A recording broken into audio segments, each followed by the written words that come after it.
કાલથી શરૂ થતી ધોરણ 10 અને 12ના બોર્ડની પરીક્ષાના વિદ્યાર્થીઓને પરીક્ષામાં સારા માર્ક અને દેખાવ કરે તે માટે તો આવો સાંભળીએ પ્રફુલભાઈએ વિદ્યાર્થીઓને શું શુભકામના આપી.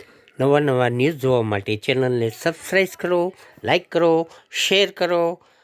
રિપોર્ટર કાકુ સુરત. 10મા અને 12મા ધોરણની પરીક્ષા શરૂ થઈ રહી છે.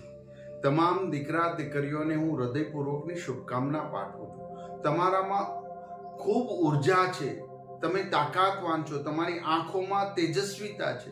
તેજસ્વીતા સાથે તમે આ પરીક્ષાને ઉત્સવ તરીકે સ્વીકારશો. તમે ચોક્કસ સફળ થશો. ગયા વખતે પણ 10મા અને 12મામાં બહુ સારું પરિણામ પ્રાપ્ત કર્યું હતું. એનાથી પણ સારું આ વર્ષે પરિણામ પ્રાપ્ત થશે. તમે સફળતા માટે જન્મા છો.